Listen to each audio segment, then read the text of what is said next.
I'm real excited about this. And before I get started, I just want to just talk about Sandy a little bit. We were real fortunate to, Sandy joined our team in October of 24 and has really, really just been a valuable asset to us. But, and I think one of the reasons is your background. You talk about, I used to be a fireman, but you've been in the nonprofit field for a long time.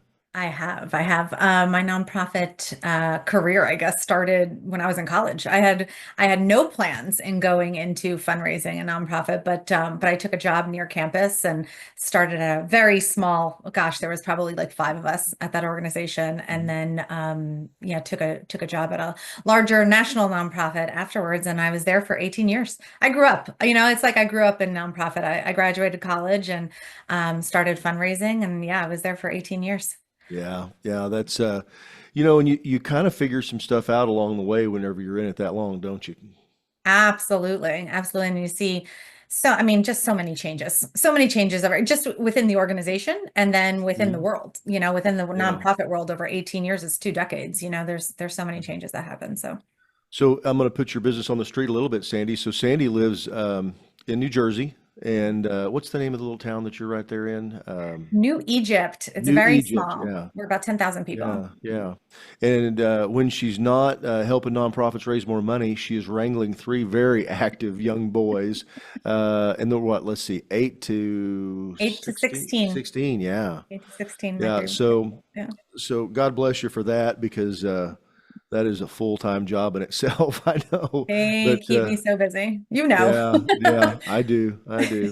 My time, my part of that time is gone though. I made it through raising three, and so it's fun to be on the other side of it. But boy, there's some stuff when you start telling me about all the sporting activities and stuff like that. I miss it. I miss it a Our lot. weekends are So stacked. And that's the thing, yeah, right? As busy as we are, I know that I am going to miss this so bad and yeah. won't be able to wait until I have grandkids to go to their games. Yeah. So, Well, and yeah. my oldest grandson's three. He's about to turn four, and so he's just really going to start getting into it. So I'm excited about that. All good. Okay, well, let's get on to this because that's what everybody's here for. And oh, make sure you stay to the end and win because we're going to give away a trip that you'll be able to use for raise more money at your nonprofit.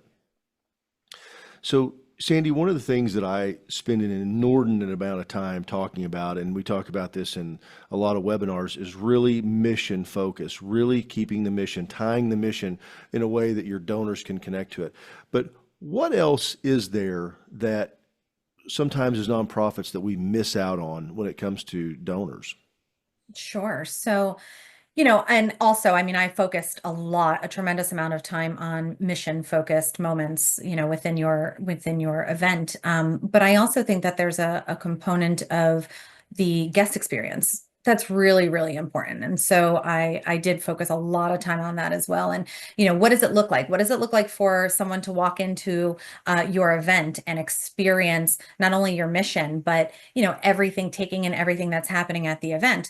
But it's important to start that. And I look at it as if it's a journey, from the time that what is happening and what are those things that they are um, um, digesting from the time that they purchase a ticket, from the time that they sign on as a sponsor or, purchase a table. What does that journey look like from there through the event and then afterwards? And all those components are really going to make your event memorable and help you build that relationship. Now, we've always talked about how busy everybody's, is, obviously anybody here just have a whole lot of extra time on your hands during it when you're having to put an event on. And if anybody raise your hand, I want to talk to you because I want to know how you do it. We'll have you come on the webinar because we just don't find that to be the case. Everybody's really stretching. But Right. one thing that, and you've done and you've created really like a 12-step program, if you would. But it's broken into three parts. And I think it's really important that we talk about it from that standpoint, don't you? The pre-event, night of the event, or day of Mhm. the event, whatever the case may be, and then post event. So let's talk about those individual pieces and just kind of the pieces that go in that. So talk to us about leading up to the event, the pre-event engagement, how to inspire and engage our donors. Sure, sure. And to your point about time. Right. A lot of these things, and these are just ideas, and you can put your own, own spin on it, but a lot of these can be done with templates and things way ahead of time. So and once I get into this, you'll understand a little more, but once when you are creating your invitation, you can create other pieces that can help you through this pre-event communication. And so, but one of the things I found helpful, and there's always a lot of focus on corporate sponsorship. It's always a big conversation that we have. But there are many people who buy social tables, so you have to look at it from that point, right? So if someone's purchasing a table and bringing their friends or family with them, what does their experience look like? Because, if you have a person a corporate chair on your board who's in charge of that particular piece of it, what does your social engagement look like? And so I had a social committee person, a social engagement committee chair, whose job it was to start their experience from the point that they signed on and purchased their table. And that would start with a phone call. We talk a lot about phone calls and the power of a phone call. That's what it would really start with, right? It was Yeah. hey, thank you so much. Whether it was a new person Mhm. or then somebody who has been coming to the event for years. And, that sounds a little bit different, right? Like, hey, can't wait to see you again. Oh my gosh, we're going to have so much fun dancing, right? Where a new person would need to be guided. And so when you're looking at who the right person is, it's somebody who's been at your event before, is very invested in your mission, but knows the ins and outs of the event, what to expect, and can relay that to them in such a way that they can share that with their guests, right? Because you really want the people walking into your ballroom prepared for what they can expect at the event. And so, okay. No, I'm listening to that. I'm just kind of digesting it because that's something really, that I don't know that we've ever really talked about as far as having somebody kind of shepherd somebody through saying, oh my gosh, you're going to have so much fun. When you get here, make sure that you're going to go through the check-in. You're going to go, is this kind of what you're talking about? Saying this is Yeah. going to be a great night. You'll walk in, we're going to have your table all set up. Mhm. There's going to be a special cocktail. So make sure you grab that. I think you're going to enjoy that. And then, if you need any help, I'm going to be around. So make sure, or if something comes up. And that's just such a good welcoming and it makes them feel good. I Right. think there's a feeling we want to convey that you're treasured. We need you. We want you. You're special. Mhm. Everybody wants to feel special. Yes. Yes. I And always thought about it as if, you have to imagine everyone who's at your event with a sticker on their shirt or their dress that says, make me feel special, yeah, make me feel yeah. valued. Well, one of the things people come for the mission, they help the mission, they do it, but they come back for the part. They come back because it was a great event. They come back because wow, they really made me feel special. And I think that's something, as we're leading up to, we think, well, just to the night up. But you're saying, let's take it even a step further. Let's, get some of our stakeholders or some people who have been there to help us reach out and make a welcome call and let them know what they're expecting. Absolutely. And, depending on how that conversation goes, it can always lead into audience development as well. Like, who are you bringing? Yeah. Who are you bringing? Do they know what it's about? What do they know about our mission? Mhm. And really, they can have, if they are a veteran donor, supporter, they can really have that conversation. Like, this is how I like to, and I'm telling you, I lucked out with my committee chair, with my social engagement chair, because she was an all-star at bringing her folks along for the Mhm. journey. So, they invited 4 other couples. Hey, this is what you can expect, right? We're Yeah. going to this event.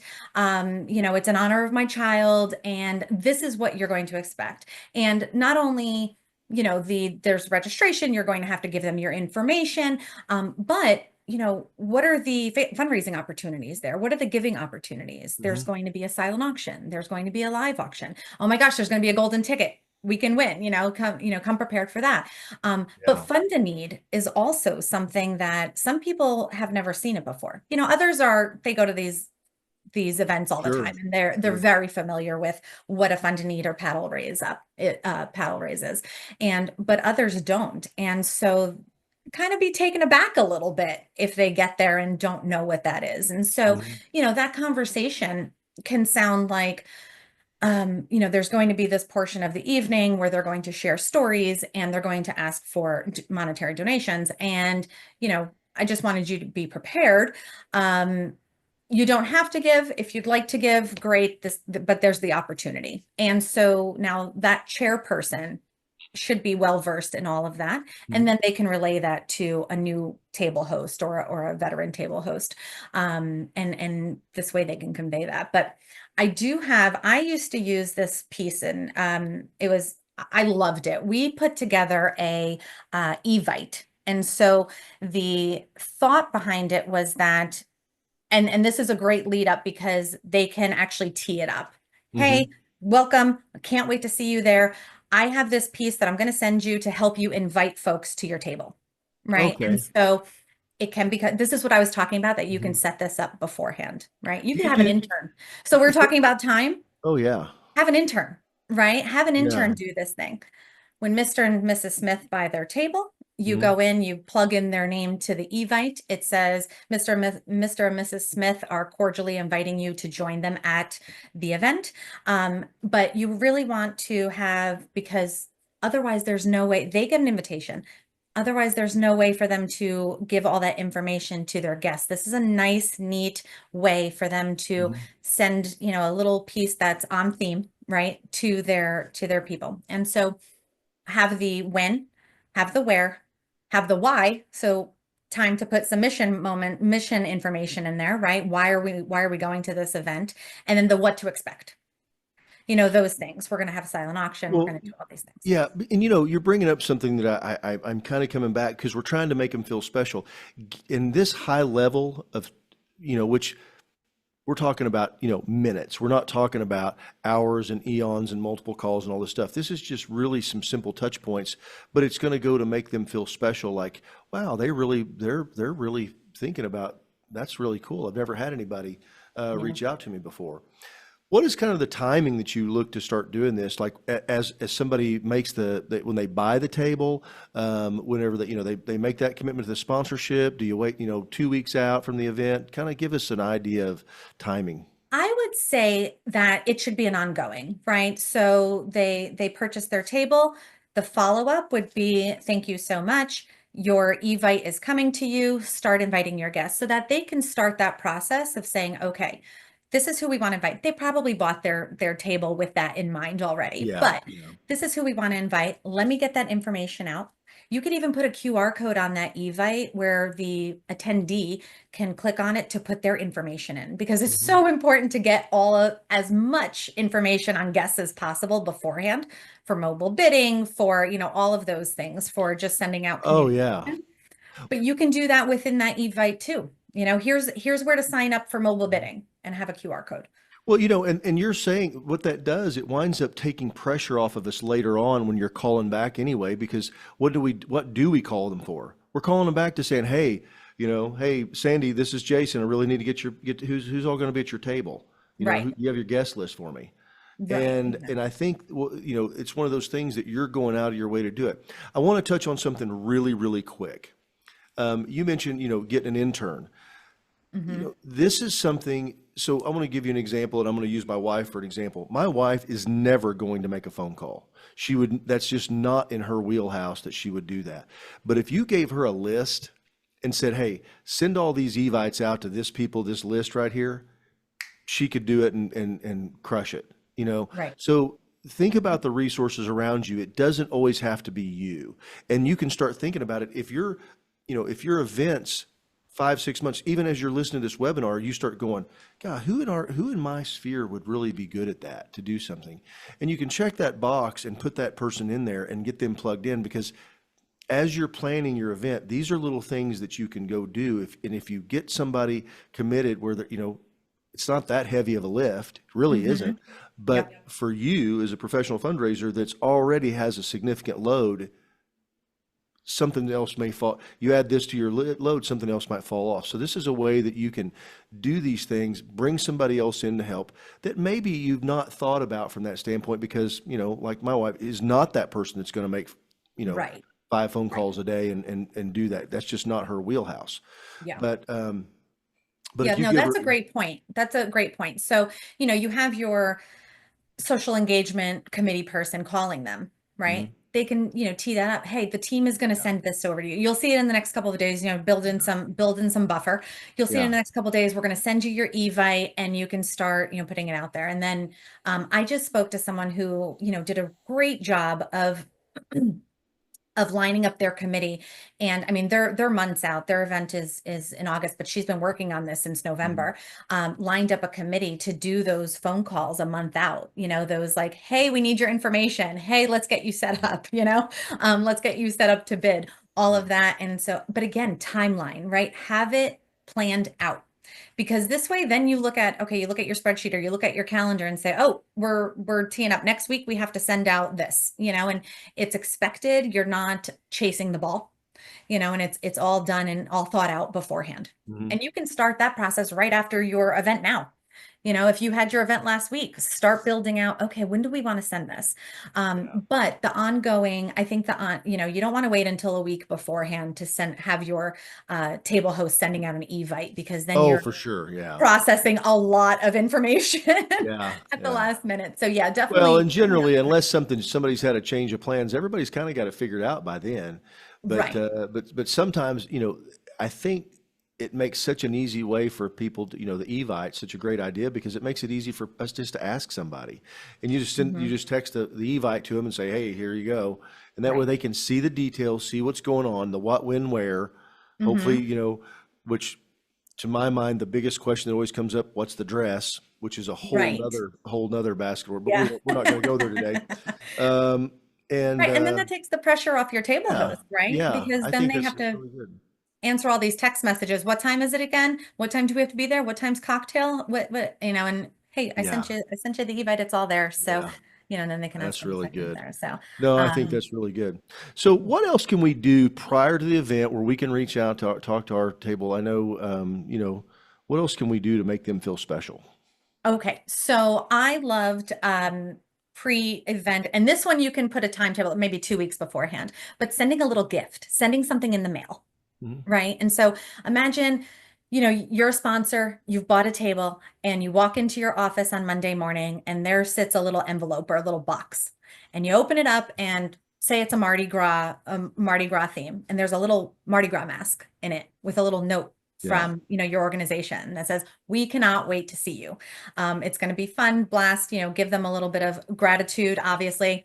Like I said, sprinkle it like it's confetti. yeah, yeah. Always lead with gratitude. But put a little note in there for them, get them jazzed up. It doesn't need to be shipped. It doesn't need to be something big. It could be hand delivered if you want, if you have enough volunteers or they're going to be there around the area where the Hmm. sponsor's building is, have them drop it off. Hand delivery is good too.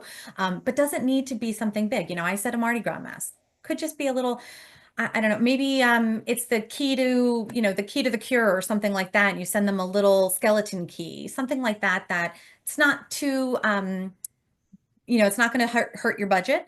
But that should maybe go around like 2 weeks or so out. And again, you can have a volunteer night. We used to love, I mean, we involved volunteers all throughout. We had volunteer nights to do these types of things, you know, hand Hmm. address a piece of mail or something like that. But definitely utilize the folks that are uh, in your sphere for What that. about, okay, so, and that's, and I do love that, and I've been a recipient on that, and it does make you feel good. Yeah. I will say, as somebody who has received some things like that, going, I can't wait to see you guys. It does. There is an emotion that's attached to it, and it is appreciation. Like, oh wow, that was really nice. It's thoughtful, and that's the word, thoughtful. Hmm. Thinking about them, not just, well, how can I get in your pocket? Because I can tell you there's some folks out there that's kind of how they feel. They're like, God, the only time I ever hear from them is just where, once I got that, they just, how to get more money out of me, Right. because we start doing, especially a pre-event, because we start doing things like, how to buy your golden ticket. Hey, the silent auction launches in 3 days. Make sure you Hmm. get all, Did. Yeah. those things start coming out, and that's good. And we need to do that. But making them feel special within that is really a piece of the puzzle, really, Right. that is going to keep your donors coming back to you.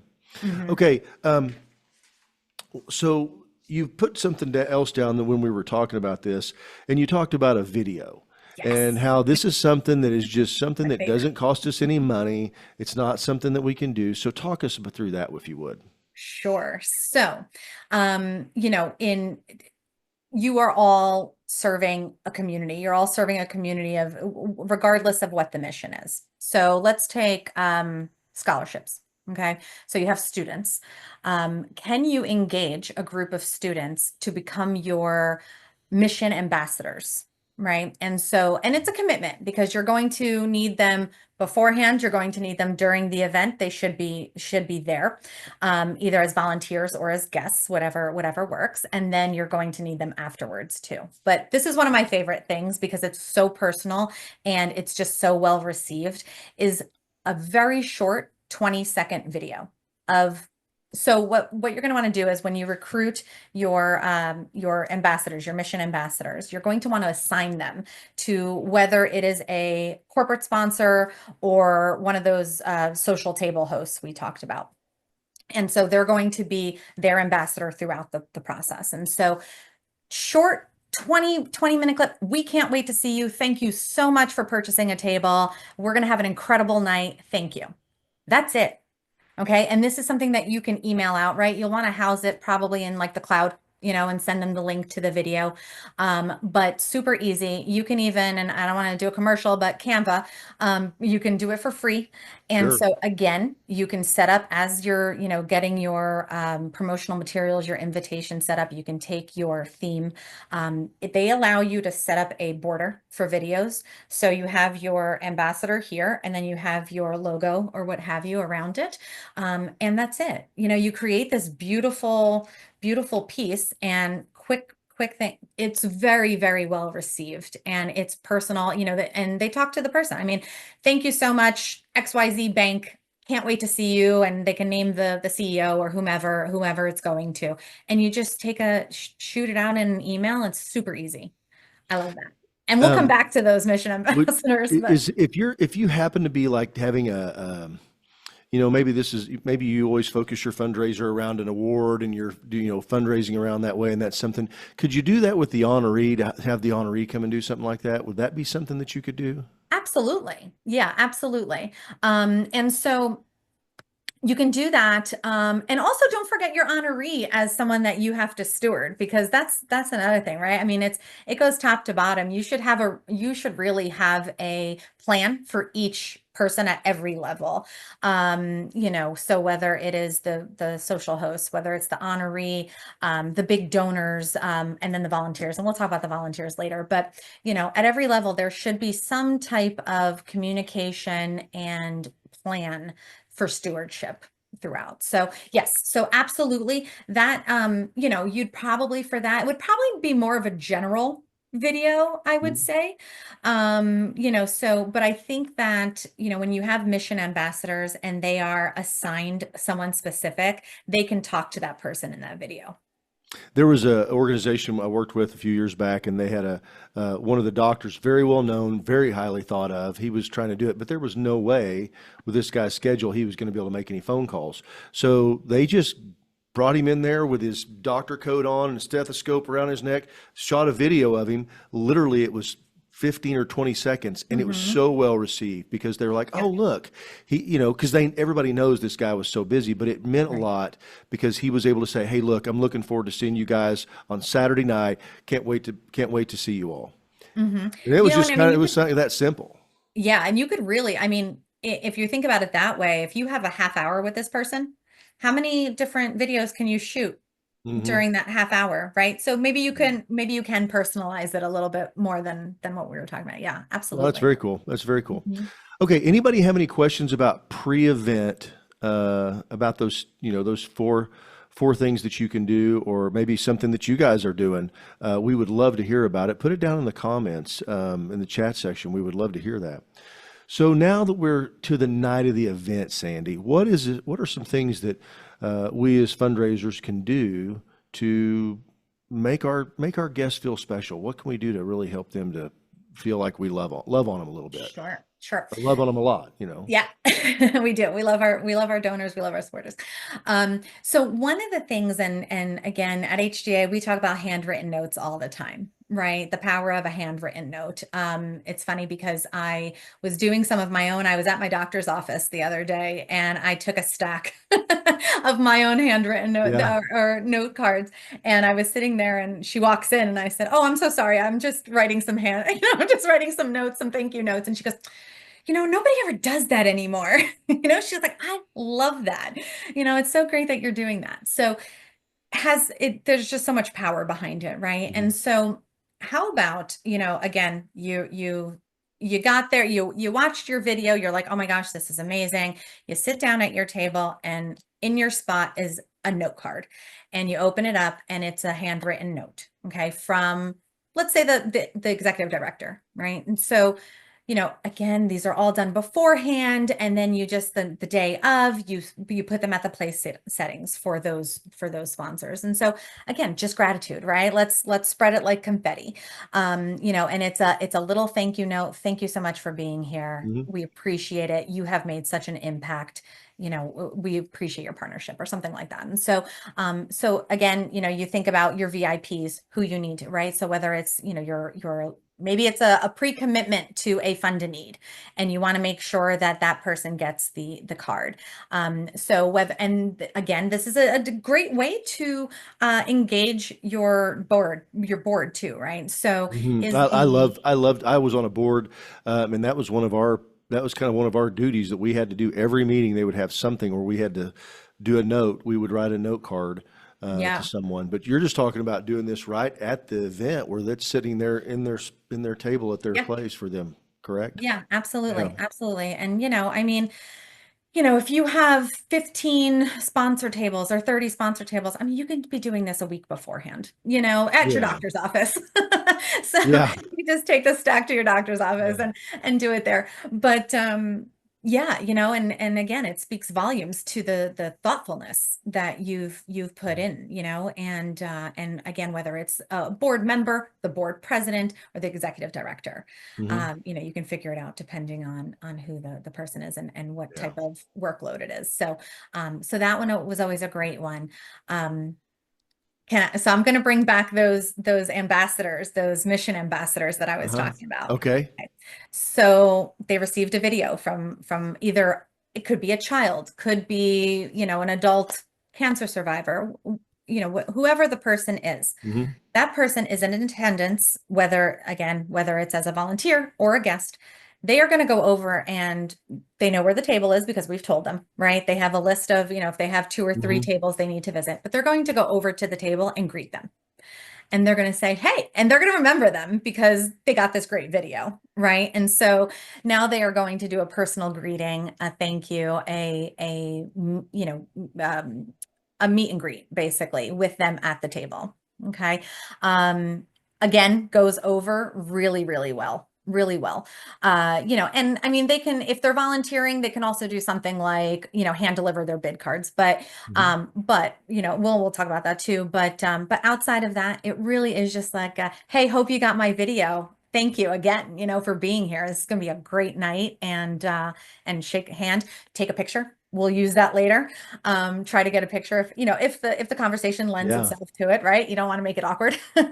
But if the conversation is flowing great, take a picture with them, and so that'll come in after for our post event. But yeah. Well, I want to ask you, so something that I've always encouraged, usually board presidents and executive directors to, and this especially with executive director, CEO, we got a question I'm going to pop up here in just a second, but one of one of the things that I've always said to the executive directors, your job at the event is to do nothing except walk around and thank people. Yep. Don't get yourself, make sure that you've got your bases covered. And if you're the supporting staff, it's, you need to make sure you understand that your executive director, CEO, and the board president, they're there to do nothing but make sure they touch as many people in that room as they can. Yep. Shaking Definitely hands, every kissing hands. table. Exactly. Mhm. And I think that is one of the things I've seen that is really transformative in how people receive the organization, how they receive their experience, is because they make a deal to go up and say, "Hey, I'm Jason Ledlow. I'm the CEO. Sandy, thank you so much for being here. I really appreciate you." Or I'm the board president or board member, however you need to do that. But that it carries a lot of weight. I think people are surprised how much it does because we're out here in the middle of the weeds all the time. Hmm. This is the time to separate yourself from the weeds, go out there and strut, I think, for a Right. better And so, lack of a and better word. yeah, and no, that's a great point. And so, when you're utilizing your board as they should be and bringing in new sponsors and new people into the fold, right? It's very important to start the relationship between the organization and that person.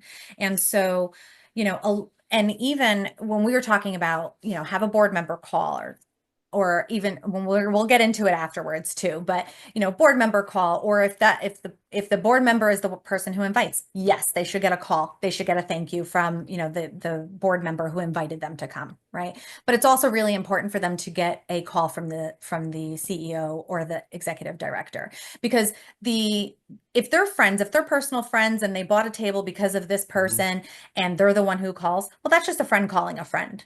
Yeah. Right. And so that's not seen as a representative of the organization. That's Yep. my friend Bill, or Yeah. that's my friend Yeah. Tina, or what True. have you. That's They're just exactly calling me right. because it was a great night. But the introduction at the event, right, of the executive director or the Mhm. CEO is important. And then that after also is important. And to Yeah. start building that relationship in direct with the sponsor and the organization, for sure. Sandy, we had somebody ask for, is it possible to get some examples of some note cards? Just, I think probably that. What we'll do is when we send the recording out, we'll see if we can't get some examples of that.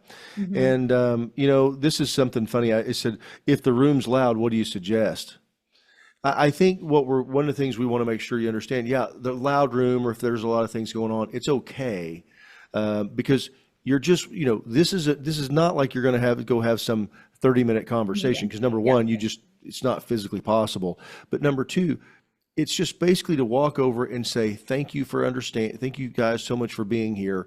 We really appreciate you. And I personally recommend to go to the table, not just Mhm. seek that person out. Because, like when somebody's sitting down for dinner and stuff like that, that's a great time to go make your way around through. Yep. Everybody's sitting down. You're going to be able to thank the table because you never know who's there.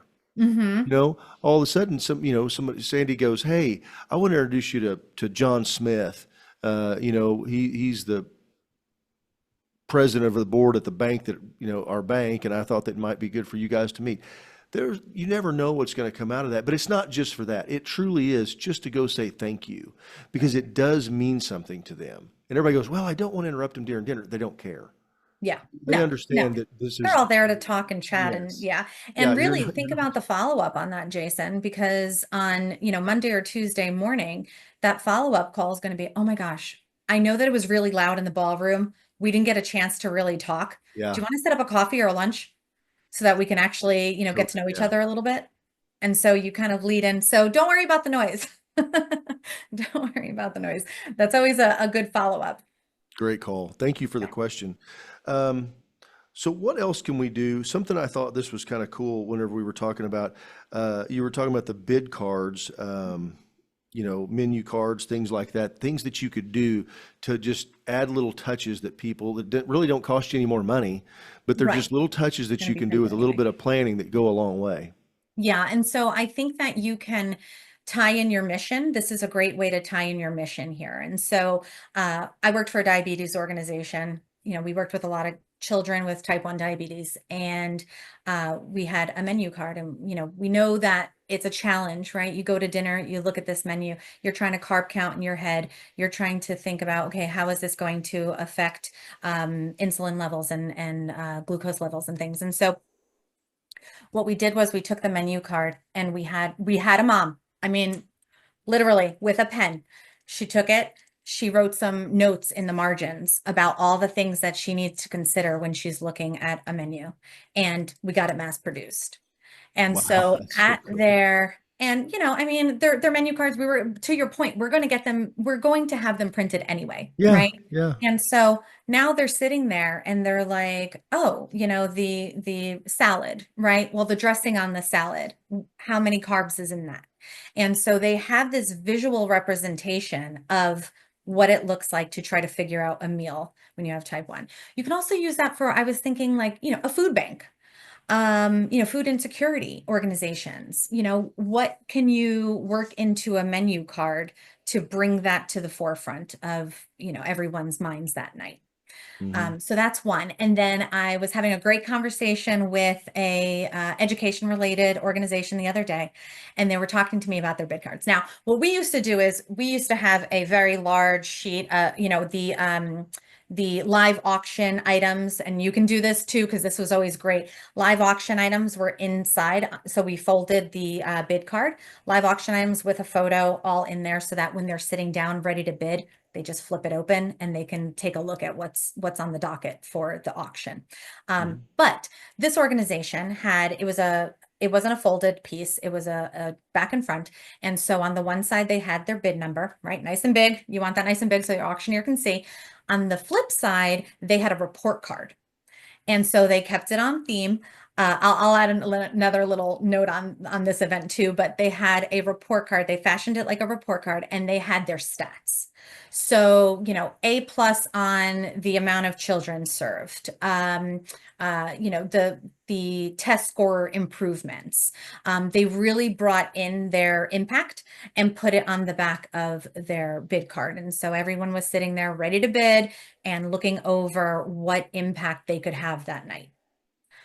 So That's really good. just a Um, side note on that organization too. So again, school related. mhm. They had all the frou food, right? All the hors d'oeuvres, all the things like that, but they served it cafeteria style. They had trays. Everyone, I thought it was so fantastic.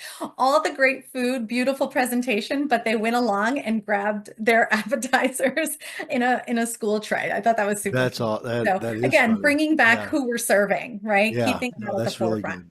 good. That's really good. Yeah, yeah. There's Um, one last thing that mhm. we talk about a lot about, uh, or we have talked about it in the past, paying attention to who's bidding in the room, who's doing things. But you've had a suggestion of maybe taking that faster. Let me give an example of what I'm talking about. Let's say that Sandy, you and I are bidding on the same item at a charity event, and we're both trying to raise it. Well, I wouldn't, and let's say I buy it for $3,000, but you were bidding 2,900. Well, I wouldn't have paid that if you hadn't been bidding against me. Mhm. Well, obviously, they're going to have my information because I'm the one that won it and bought it. But we also need to pay attention to the backup bidder. Who was it that was bidding on it? And I always made a point back when, in my auction days to always, to acknowledge that to that person, or have one of my ringmen, bid spotters, I guess everybody Mhm. calls them now, would go over and say, thank you so much, really appreciate it. And then maybe even have somebody who was writing stuff down so they could follow up and to say thank you. Uh, but you've kind of done some things that even took it a little bit step further, haven't you? Yes, I have. And so, booze always works. No. But yeah, we would pay attention to the room. At my particular event, we didn't have ringmen. We relied on our volunteers. We had, bid spotters with flashlights, to signal to the auctioneer. But we also had on the side of the ballroom, and, believe we had a couple stations actually because it was a rather large ballroom, but we had volunteers on hand. We already had preset champagne glasses. You could do this with a signature cocktail as well. Doesn't need to be alcohol. I mean, there's plenty of organizations who aren't serving alcohol. So, but Mhm. some type of celebratory thank you that you can go over and do exactly what you said. Thank you for bidding up, because without them there, that bid wouldn't have been so successful. It wouldn't Oh have yeah. been as high. And they're, and so, but we would walk over with 2 glasses of champagne. And it's funny because, the reaction would be like, but wait, I didn't win. I'm not the one who won the item. No, they're going on a trip. They're good. But just as a thank you. And don't forget, I mean, Fun to Need, if your Fun to Need is following your live auction, they didn't win, but they were willing to spend almost Mhm. $3,000 on something. So that could lead into a fund a need as well. That's not why you do it, but you could see a positive result there too. Awesome. Awesome. Yeah. Hey, we've got a question. Angela, she brought up a great question, really. She says, most auctions have gone online. And I want to make sure that I understand, Angela. You're talking about an in-person event where they're using bidding software. Is that correct? I want to make sure that I get that. I'm going to just go and say that's what she's, okay, perfect. Thank you. I like this question because I am a huge proponent of having a bidder number no matter what. No matter what, you should assign a bidder number to people. And I'm going to give you a couple of reasons why. Number one, if it's a live auction, during the live auction, there's an empowerment that happens. And I've done this for 30 years, and I can tell you, there's something about people, they're not professional buyers. Now, there are some people that'll sit there and wink and, and kind of look at you. And I'm like, look, ladies and gentlemen, I can't see all the winks and nods. Raise your hand, be real proud, do that. And that's fine. But from an identification standpoint, it is so, even if you're going to have people go, it is really good just for recording the information, knowing what it was. Whenever I say sold, number 107, thank you so much. And somebody's writing that down. We have that number tied back to it. It really, really helps. The second thing is, let's just say that we're doing a golden ticket, and this is really important. The golden ticket, you've sold 60 or 70 tickets, you've got 30 left. With the bidder number, we can write that number down very, very efficiently and very fast, sell those other 30 tickets. I personally did 83 is my record. I sold 83 in 10 minutes. With a number. Without a bidder number, it would have been impossible because you just can't go that fast, or everybody's trying to get their app or their talk. It just is really distracting when they have to do that. And your point about the paddle raise is so important because there is something about when one person raised their hand, it encourages somebody else who's thinking about it to raise their hand and to raise that number. So my recommendation is always, always, always do that. Here's another one that's really simple. Yes, things are online, but let's just say that you're walking around selling those golden tickets. I'm talking to Sandy. I've got a glass of wine in one hand. I got my program. And you say, hey, you want to get this? And then I've got to do something. Well, if I just have a number to remember, I don't have to tell you my name. Then they got to go find it or a phone number or anything like that. I can just go, yeah, my number's 107. Yep. I And they also write that down recommend, so yeah. fast. I also recommend labeling the actual bid card. So on the bid card, you have 107, but in the corner, just pre-print some labels, put it on there, the person's name, the table, and their bidder number. This way, if you find a paddle on the floor, you pick it up, you know exactly who to take it to. You know where they're sitting and you know their name. Yeah, and just to conclude that, I know a lot. I do a lot. Have done a lot of events where they'll put it on the back of the program. This is a book, not a program, or it's going to be a really long night. But they would do that, and they would put that on the back. That's fine too. You just giving that number, I think, is a lot. There's a lot of flexibility that happens with that you don't get just strictly online. And I know there's some software people, there's some folks out there who say, oh, you don't need to do it. I'm telling you, they're wrong. I'm going to go on record today, May 8th, 2025, and just say that's just wrong. I cannot tell you how much I think that you need to have a bidder number. Okay. Yeah, and if you're I'm off doing the a fund a soapbox. need too, and you get down to those lower levels, it's so easy at the $100 level just to pick them all up. Have volunteers go out and, okay, who wants to give at the $100 level? And you just pick, and you don't have to have somebody, an army of volunteers writing down the bid numbers. You have them physically in your hand. So Well, and that's the thing. The thing about technology, yeah, we can push a button, but there's 2 or 3 steps to that as opposed to doing this. This is an emotional. I can emotionally raise my hand. When I'm emotional, I push on the button. right. Live streaming is a whole different animal whenever you're doing a fund a need for people who can't be in the event. My experiences, Genevieve, I have not seen it be very effective unless it's something like a school or an organization where there's going to be a lot of people.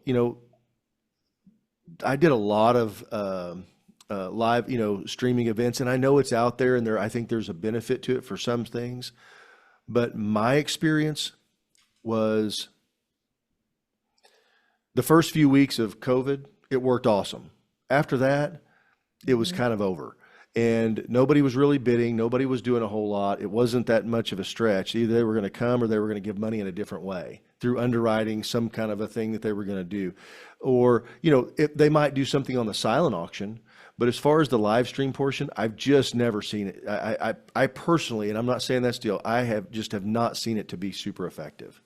So, I mean, if you do have someone who can't make the event, you can have them proxy bid. And so what you would do is talk to, which item do you want to, which item would you like to bid on? What is your max? And so then you have either a staff person or a volunteer whose job it is to sit there and bid for them during, and I've done that successfully by proxy. So we've had a lot of success with proxy bids. Yeah. So Laura too. And so, yes, that's kind of the way we did that. Laura, yeah, well, I, if you I did just it a actually, different way. Well, we've got a client that has a very unusual donation that's kind of outside of their normal thing, but they're using proxy bids for people that aren't going to show up, who aren't going to be there, but they want that. They want Mhm. the item and they're willing to pay for it, but they're just not going to be there because it's a little bit of an unusual thing. So that way we could help them. And they already had a proxy bid almost immediately that they could know that they could put it in. So it really Mhm. helped. Yeah. Lori, I want to get one more question, and then we're going to wrap up on the final piece. But Lori, you talk. This is just a reiteration about the bidder number. We use it for purchasing drink tickets. Do you have any idea so people don't have to carry their bid packet around? Well, this is really a good, and because they want to remember their bidder number. I don't, except for I thought that was pretty funny that you said put it on your hand, but maybe you could, put a little wrist token with a token with their number. That's immediately thing I thought was because, if the ladies don't want to walk around and have their number in their hand or their program, because, we're Mhm. in a different time now. It's not so program centric. You walk around there, but you have your phone. So what you could do, because almost everybody walks around with their phone in their hand all the time, is you Mhm. could do is just take a little sticker, put that on there. And I just came up with this idea. Put the sticker on there with your bidder number on it, and that you Mhm. could do that. And a lot of the software too, check with your software provider if you're doing mobile bidding because they will, a lot of them will have the bidder numbers in the software. So when the guest goes into bid, it's at the top of the screen. Okay. As far as not walking around with bid cards, those can be delivered to the table. If they don't need them during the silent auction, they're just using them for the live auction and the fund to need Hmm. delivered them to the table, whether it is preset. So again, you have them labeled and back at the office before you go in, you have some volunteers come in, they put them all together. Here are the bid cards for table 10, and that is preset during the day. Or then you have a volunteer walk over. Again, like going back to those mission ambassadors, who come in and so handy to do all kinds of things, but make them feel special, but they can also hand deliver them when they go and greet them. So this way they're already there. They don't have to worry about carrying them and getting them at registration. Yeah, I think that's a great point. So, and then just however they need to remember them. Okay, we've got a couple things I want to hit on because now we're at post event. This is, I think, one of the most miss missed opportunities in fundraising right now. You get to the event, you're trying to collect the money, make sure you get everything done, everything delivered, volunteers, and then it's almost like everybody's ready to take a vacation. In fact, I know a lot of nonprofits that people that Yes. do because it's been such a long slog and grind. Right. But we need to delay that just a little bit, don't we? I think so. And, again, back to that, having the plan beforehand, right? Which sponsors and which donors need to be called Sunday afternoon and who's going to call them? Is it going to be the board president? Is it going to be the person who invited them? On Monday morning, do they need to be followed up with by the president, the executive director or the CEO? Mhm. Who's doing that, right? And so there should be a not for lack of a better word, a pecking order, but who's going to reach out and when. Okay. I know I've been there before. I've been, 2 weeks of no sleep, putting in auction items into software. But Monday, there's a lot of reconciliation that needs to happen on the finance side. But everyone involved whether it is the staff, whether it is the board, needs to have some mandatory calls to make. And they need to stick with those, just to get them done. Mhm. But, even if you're leaving the messages, right? Those are just impact. I mean, Kel Haney talks about leaving messages all the time, right? Well, The it's power of a not message. like it used to be. We used to leave. I got to where I just would never leave a message, and I follow up with a text. But Hmm. now with it converts it to text now. So when you do leave a message, Right, it's right there. You don't even have to think about it. So right, you really, exactly. it almost makes it easier to leave a message. Right. But what I will say too, though, and this will happen in the, following weeks or maybe even, month, depending on schedules, but that call and decide, who you want to put on we need an in-person meeting, and put that on there and make it part of that conversation. Hey, I know we didn't get a lot of time to talk. Wanted to call you, say thank you so much. Can we have some coffee? Can we do a lunch, later on? What's your availability look like for the next couple of weeks? And put that on the Mhm. calendar right from that thank you call. And then this way you can spend some time in, face to face is you can't beat it. Um, talking about that, but talk to me about there. This is a really neat idea that you were telling me about, the live auction takeaway.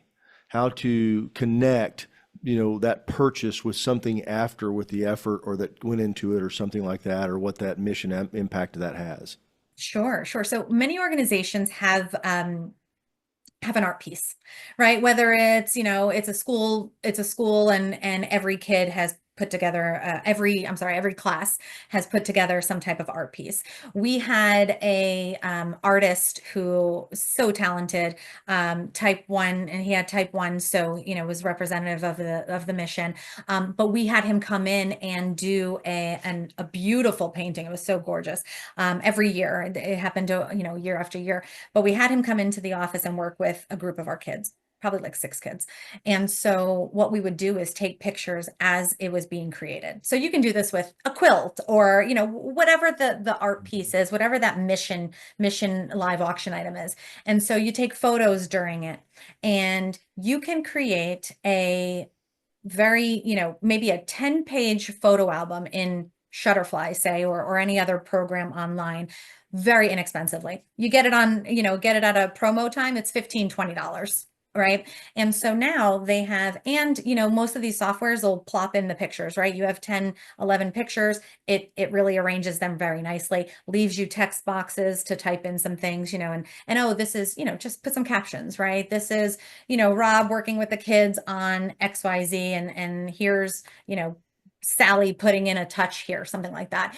But they're walking away and, well, one, you can have it at the table, right? Where you're displaying your art piece. And so they can flip through and see how it was created, and you bring that personal touch that way.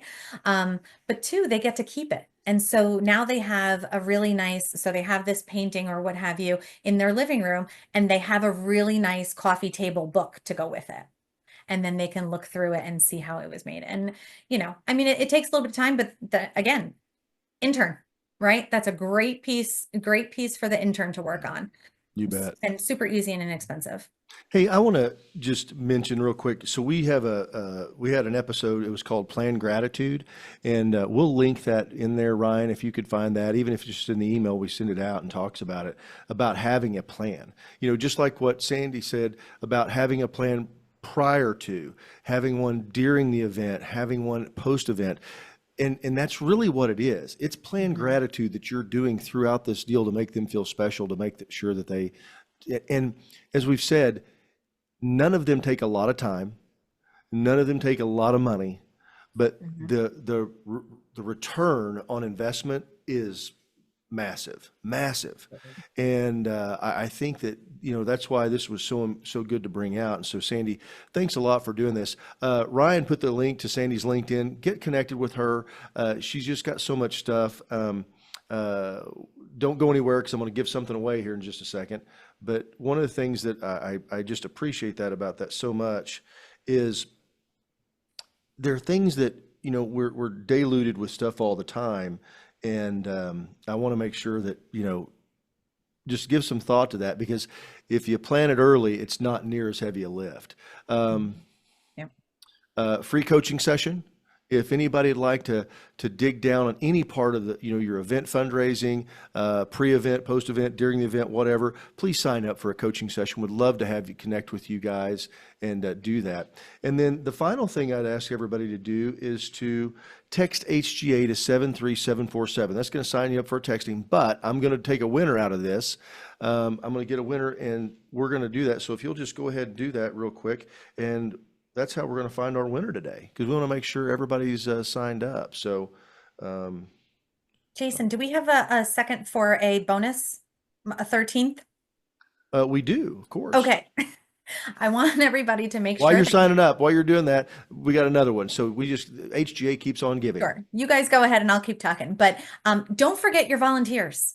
Don't forget them. They are so important to what you do and the way your event runs. I mean, and of course, if you follow some of these, you're going to be involving them before the event, during, and after. But don't forget the gratitude, and maybe it's like a little gift bag or something like that. Maybe a little gift at the end of the night to say thank you. But also, just a quick note.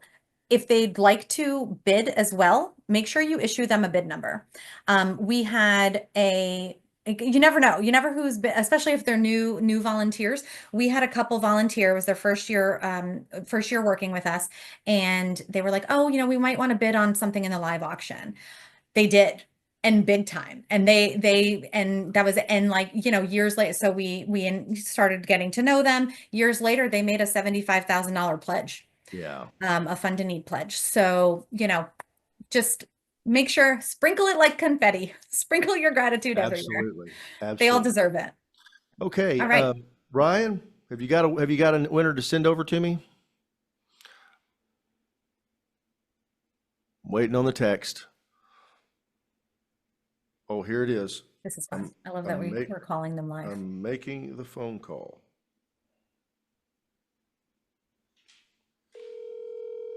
Can you hear it ringing? There you go. We can hear it. Yeah. All right. Hello. Hi, who's this? It's Laura. Laura. Well, Laura, guess what? What? You just won something right here at HGA Fundraising. You're broadcasting out the whole wide world, and that's exciting. So I am going to get this set up so I can, where's my thing? So stay on the line with me. Great. Fantastic. Thank you. It was a good call. Oh, you're so welcome. Yeah. So let me get to share. Here it comes. And what'd you win? What'd you win? I guess we're doing it this way.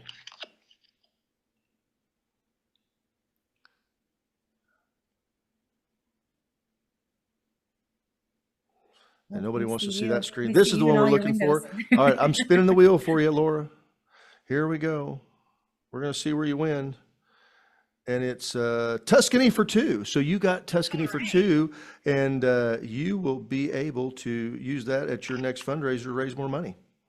So congratulations. Thank you for being here today, and we really appreciate it. So we'll see you later, okay? And we'll get that information over to you. Thanks, Laura. That's awesome. All right. So everybody, thank you so much. Yeah, see the upcoming webinars we've got. Tricia Brower's coming up. Alexandria Ketchison is going to be on there. And then on the 29th, we're going to have an auction event checklist. So some good stuff coming up.